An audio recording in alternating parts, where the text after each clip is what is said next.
Hello friends, स्वागत है आप लोगों का मेरे यूट्यूब चैनल टेक्निकल प्रवचन में। दोस्तों, मैं आज आप लोगों के लिए जो है कि बहुत बड़ा अपडेट लेके आया हूँ। एक बार फिर से यहाँ पे भर्ती आ चुकी है, लेकिन दोस्तों मैं आपको बता दूँ, झांसे में बिल्कुल नहीं डालना है। ये दोस्तों डिपार्टमेंटल वैकेंसी है और ये NCL नादन कोलफील्ड लिमिटेड से ना होकर के साउथ ईस्टर्न कोलफील्ड लिमिटेड में वैकेंसी आई हुई है डंपर ऑपरेटरों की। इसमें क्या क्या डिटेल्स हम लोग पूरे डिटेल्स में पढ़ेंगे। और दोस्तों, मैं आपको ये भी बता दूं कि ये जो भी कोल इंडिया में काम करने वाले कर्मचारी हैं, जो लोअर ग्रेड डी से अंदर के हैं, नीचे के हैं, जनरल मजदूर हो गए या फिर कैटेगरी 1 में, 2 में और कैटेगरी 3 में भी जो ड्यूटी कर रहे हैं ज्वाइन करने के बाद, उनके लिए। और ये कोल इंडिया के अलावा कोल इंडिया की जितनी भी सब्सिडरीज़ हैं, उन सब्सिडरीज़ों में चाहे वो NCL हो, SCCL हो, WCL हो और BCCL हो, कहीं के भी लोग, ECL हो, कहीं के भी लोग जो है कि एलिजिबल हैं बिल्कुल।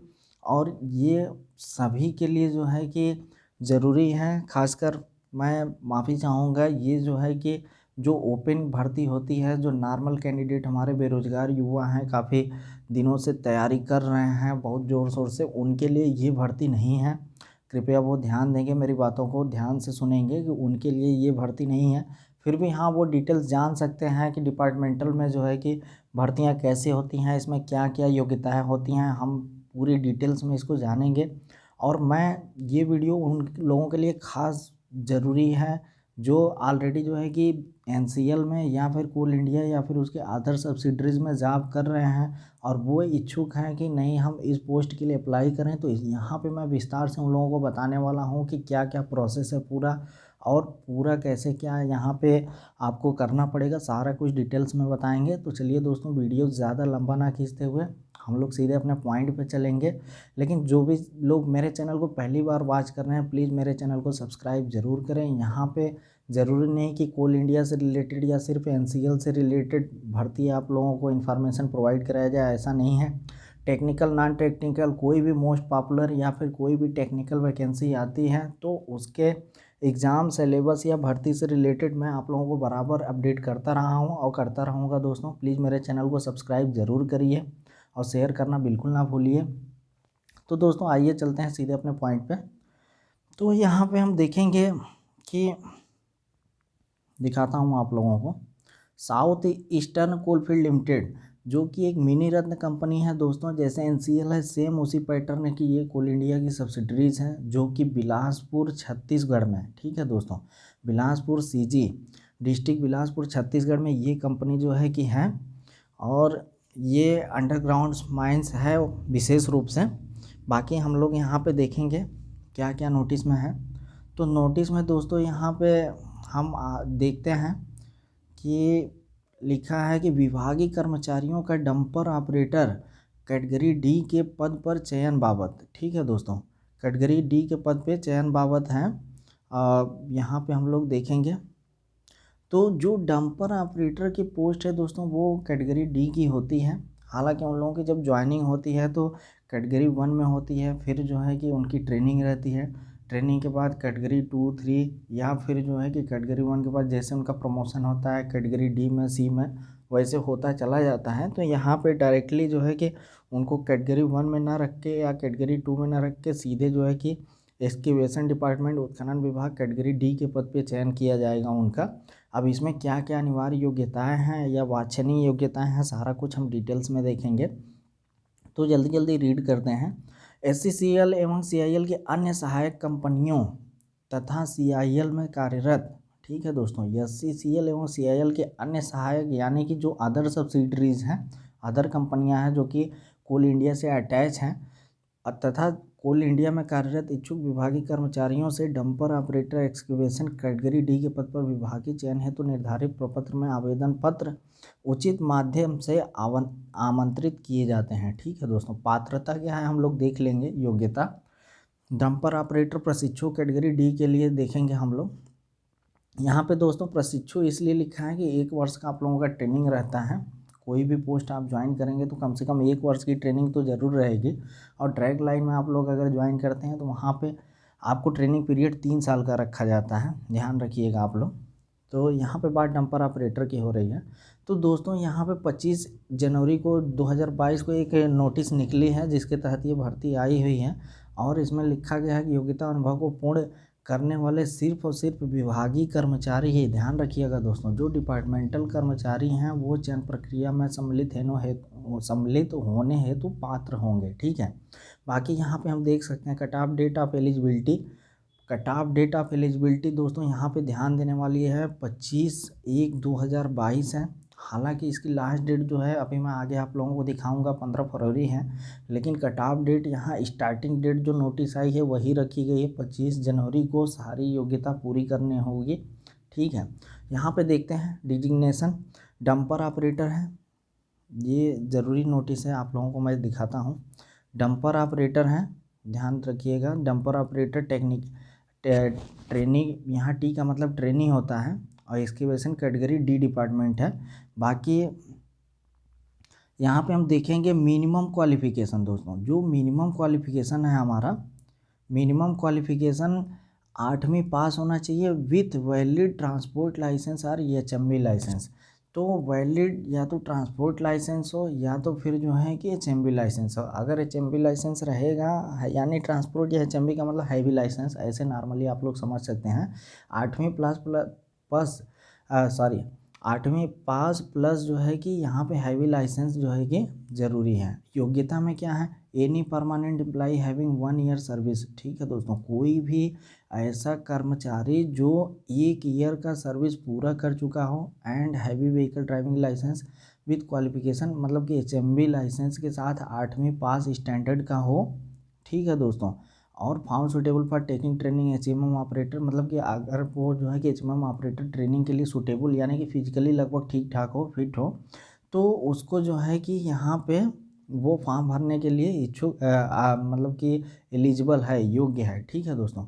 बाकी यहाँ पे अपेक्षित अर्हताएँ रखने वाले आवेदन कर्मचारी के पास पद है, चयन हेतु कौशल परीक्षा यानी एप्टीट्यूड टेस्ट की तिथि को वैध ट्रांसपोर्ट लाइसेंस या HMV लाइसेंस होना अनिवार्य है। यानी ये बोल रहा है कि जो कौशल परीक्षा की तिथि को, ठीक है दोस्तों, कौशल परीक्षा जो एप्टीट्यूड टेस्ट की तिथि होगी, यानी कि 25 जनवरी नहीं दोस्तों, जो एप्टीट्यूड टेस्ट होगा हमारा, जो रिटन एग्ज़ाम होगा, उस डेट को HMV लाइसेंस होना ज़रूरी है। ठीक है दोस्तों, यहाँ पे ध्यान देने वाली बात है, अगर किसी के पास HMV लाइसेंस नहीं होगा तो प्लीज़ वो बनवा सकते हैं, और जो एप्टीट्यूड टेस्ट का जो डेट होगा उस दिन के डेट से पहले का जो है कि HMV लाइसेंस होना चाहिए, ये ध्यान देने वाली बात है। तो आप लोगों के पास बिल्कुल टाइम है।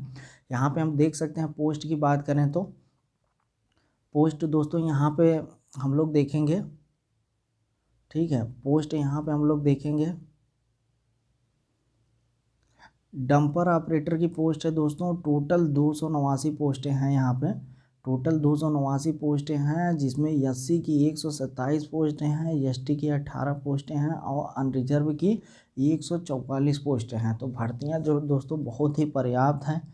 डंपर ऑपरेटर की बात की जाए तो जो भी यहाँ पे जनरल मजदूर में या फिर अदर जो है कि सब्सिडरी में ज्वाइन किए हैं, उनको 1 साल नहीं हुआ है, म्यूचुअल ट्रांसफ़र वगैरह ढूंढना चाहते हैं, तो वहाँ उससे बेटर कुछ नहीं है। अगर उनको लगभग 1 साल सर्विस के हो गए हैं तो वो डिपार्टमेंट में अपने बात करके वहाँ से फॉरवर्ड करा के बिल्कुल जो है कि एप्लीकेशन सेंड कर सकते हैं। अगर नियुक्ति हो जाए तो वहाँ पे बिल्कुल जा सकते हैं।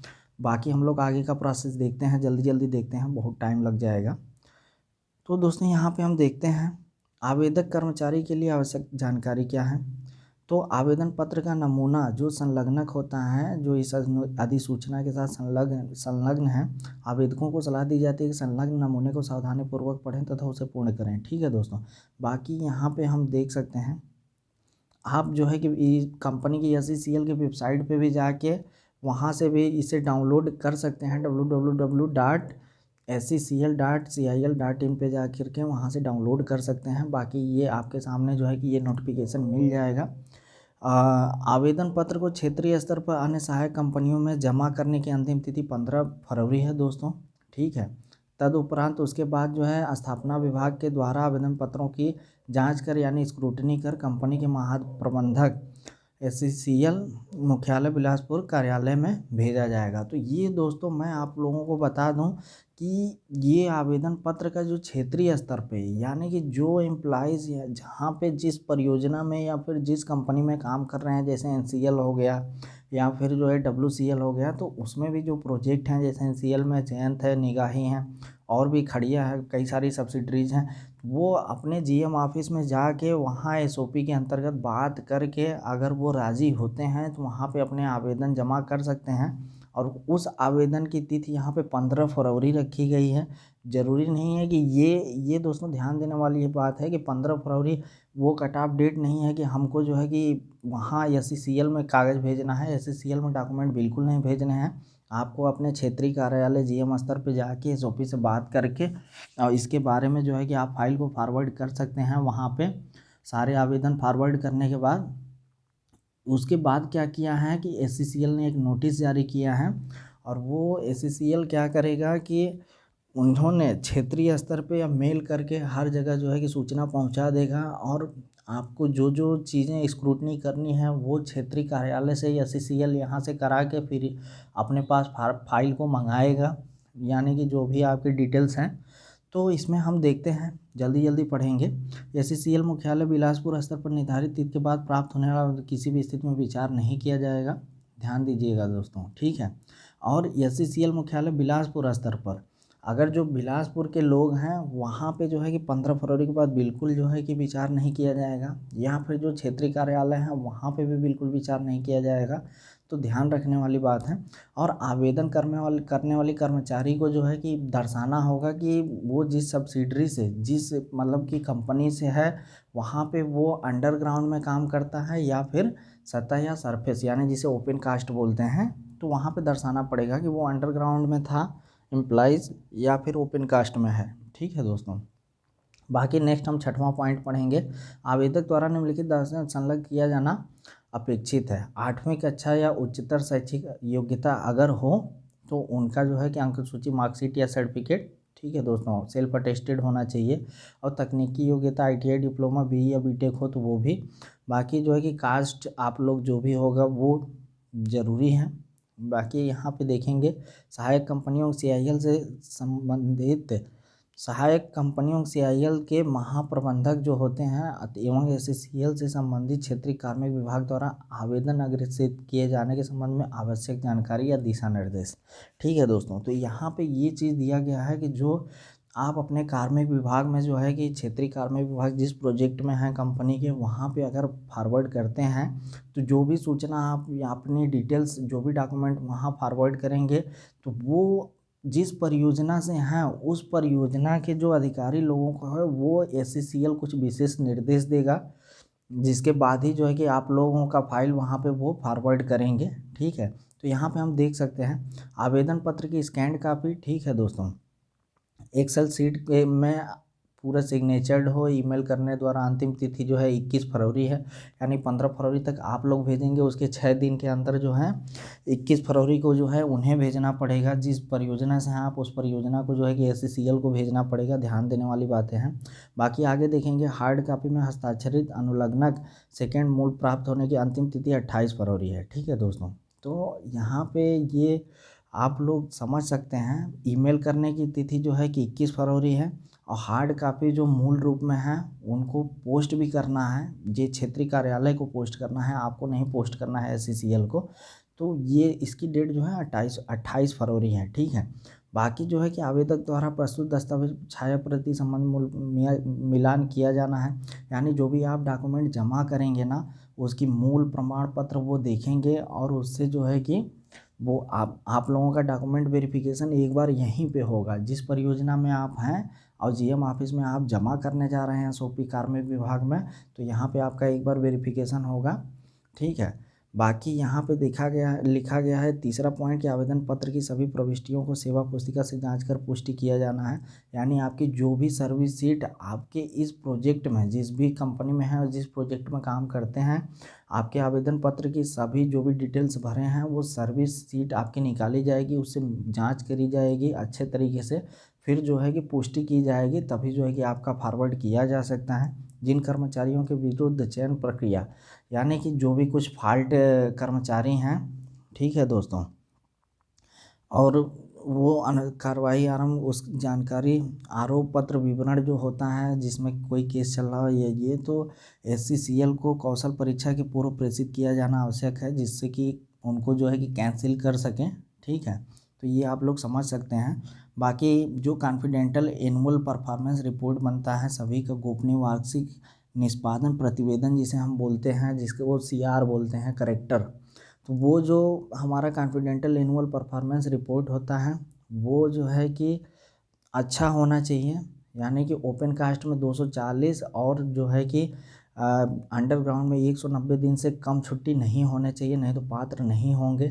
बाकी जो है कि इसके बाद जो लोग जो है कि कर्मचारी 2021 के दौरान नियुक्त हुए हैं तो वो जो है कि 25 जनवरी तक 1 वर्ष पूर्ण कर लिए हैं 2022 तक, यानी जनवरी 2021 में ज्वाइन किए हैं और 25 जनवरी 2022 तक 1 वर्ष पूर्ण कर लिए हैं, तो ऐसी स्थिति में वो जो है कि बिल्कुल एलिजिबल हैं। लेकिन जो है कि उनका जो है कि पूर्ण होने की अवधि का ये जो CR बनता है वो उल्लेख करना होगा आपके विभाग को। ठीक है, वो सब विभाग की जिम्मेदारी है। बाकी जो है कि आगे दिया गया है तो वो आपके लिए नहीं है। उसमें 2 वर्ष के लिए चयन प्रक्रिया से अब नियुक्त तो हो गए हैं, लेकिन आप 2 वर्ष से गायब हैं तो उस केस में जो है कि आप एलिजिबल नहीं हैं, इसमें ये लिखा गया है। बाकी यहाँ पे हम देख लेते हैं, जल्दी जल्दी पढ़ लेते हैं। अधिसूचित पद पर चयन के संबंध में अन्य आवश्यक शर्तें, ये कौशल परीक्षा एप्टीट्यूड टेस्ट के बारे में बता रहा है। ठीक है दोस्तों, जांच के पश्चात अपेक्षित अर्हता पूर्ण करने वाले आवेदकों की सूची जारी की जाएगी, एक लिस्ट जारी की जाएगी। उसके बाद पात्र पाए गए कामगारों के लिए कौशल परीक्षा यानी कि एक रिटन एग्ज़ाम का आयोजन किया जाएगा और डिपार्टमेंटल चयन हेतु कौशल परीक्षा स्थल तिथि की सूचना अलग से दी जाएगी। ठीक है दोस्तों, तो पहले जो है कि एक लिस्ट कैंडिडेट की दी जाएगी कि इतने लोग एलिजिबल हैं, और उसके बाद देख लेते हैं सिलेबस, देख लेते हैं जो कि पैटर्न क्या है चयन का।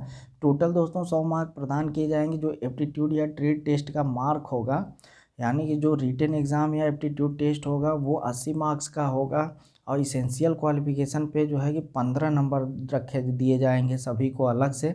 80, 10, 90, 5, 95 मार्क्स हो गए।